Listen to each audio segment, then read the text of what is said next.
Do you struggle getting your English language learners, particularly at the newcomer or beginning phase of their language journey, to speak in class? I have a quick tip that I use in my classroom to help my English language learners, and I want to share that with you today.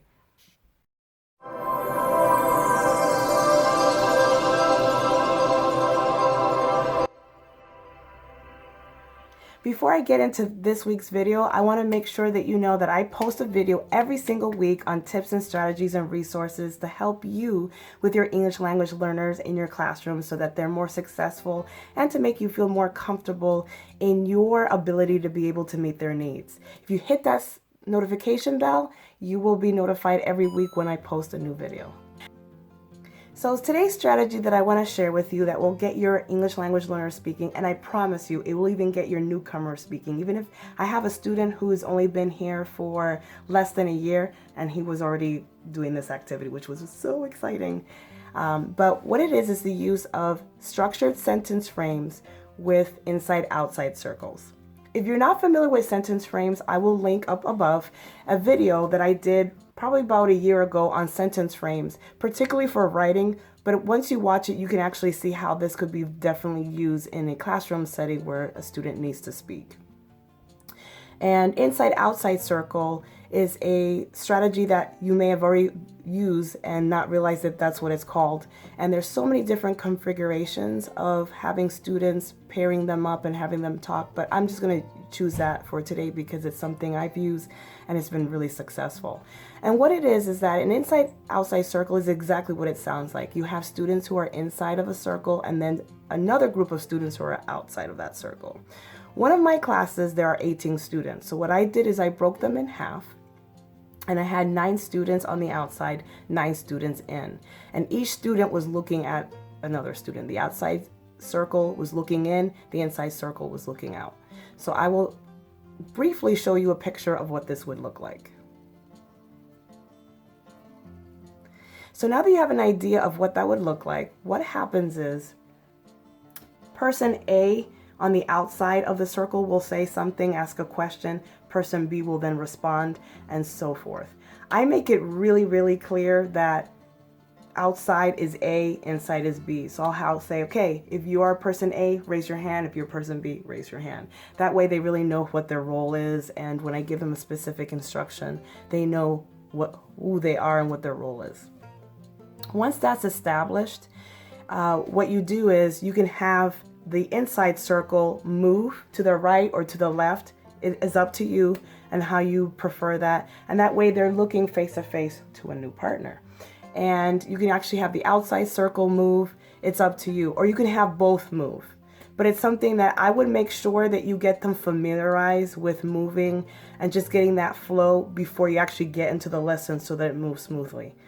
I learned from experience because the first time I did it was a little messy, but once we did it the second round, they got it. But that's one thing I would definitely suggest is having them practice the flow and giving them a direction so that they know what that means. And that's actually a great good skill for them because if you're saying inside circle, move left to one person, those are directions that they have to follow. So those are listening skills that they're putting into action.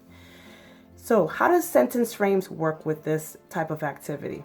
Well, a couple of weeks ago, I did a lesson where I was having them have a conversation about their favorite colors. And I will actually show you a brief picture so you could see what they were looking at. This was the sentence frame that they had. So what I did was I said, person A, you're going to say, what is your favorite color? And then person B is going to say, my favorite color is. Mind you, previous to this lesson, we have already talked about the colors, spelling them, pronouncing them. They wrote them in their notebooks and so forth. And they had an opportunity to already write out what their favorite color is. So they already knew in their mind, I know what I'm going to say. So that's tip number 1 within this strategy is make sure that your English language learners have had the opportunity to interact by themselves with that sentence that you want them, and you working with them one-on-one, having them pronounce it, spell it, say it, and so forth, because that way when they're actually then using in context in a conversation and speaking to someone else, they've already feel comfortable and they're prepared. So once they did that, I had person A ask person B, what is your favorite color? And person B responded. Then I had the inside circle move to the right.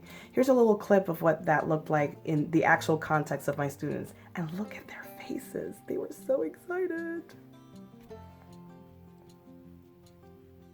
So as you can see, they just felt really comfortable, and they were really, at first they were a little hesitant, like, oh my goodness, I have to speak. But it's really interesting because I have a little story to share with you. I have one student, I won't say her name, but she has been in this country for not for a long time, but she will not speak. She does not feel comfortable. And sometimes she won't even speak to her friends. Do you know that with this activity, she actually spoke? She spoke to her partner, which was so exciting. It was very quiet but her partner could acknowledge that she was speaking to her. So that was a win. That actually made her feel more confident. And since that activity, she's speaking up more. So don't underestimate having your students do structured sentences. It may sound like, well, they already wrote it and they already said it one-on-one by themselves and they read it, you know, what is the big deal? But when you're getting them to actually practice with another partner, it makes a difference and it carries on to other activities. Thank you so much for tuning into this episode of The Language Lady. I hope that this video benefited you. If you do try it out, let me know in the comments below how that activity went. And if you already do these type of activities, share in what context do you use them, and what does your population look like? Are they beginners, intermediate, advanced? Is it a mixed group? I want to know. It would be really interesting to see all of you communicating in a comment section below and sharing your strategies and ideas. Thank you so much for tuning in, and I'll see you next week.